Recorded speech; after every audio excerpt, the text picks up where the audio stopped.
Welcome to the Slop Temple. We pray this video helps. In this video, I will show you how to make delicious chicken salad from chicken breast. First, select 2 boneless, skinless chicken breasts, weighing about 1.5 pounds. You can boil them in lightly salted water for 15 to 20 minutes, or bake them at 375 degrees Fahrenheit for about 25 minutes. Ensure the chicken is fully cooked.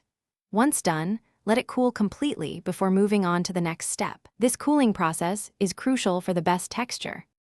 Now, let's create the creamy dressing that brings our chicken salad together. In a medium bowl, combine 1 cup of good quality mayonnaise with 2 tablespoons of Dijon mustard. For a lovely crunch and fresh flavor, add 1/4 cup of finely chopped celery. A splash of 2 tablespoons of fresh lemon juice will brighten everything up. Finally, season with 1/2 teaspoon of salt and 1/4 teaspoon of black pepper, adjusting to your taste. With your chicken prepared and your dressing ready, it's time to combine them.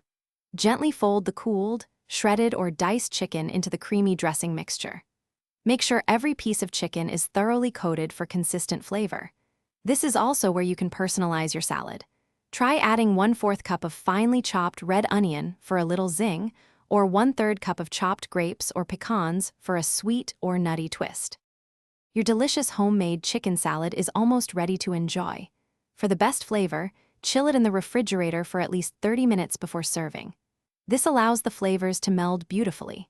Serve it on toasted bread for a classic sandwich, in crisp lettuce wraps for a lighter option, or alongside your favorite crackers. Garnish with fresh parsley or a dash of paprika. Store any leftovers in an airtight container in the refrigerator for up to 3 days. Thanks for watching. Consider subscribing if we helped you.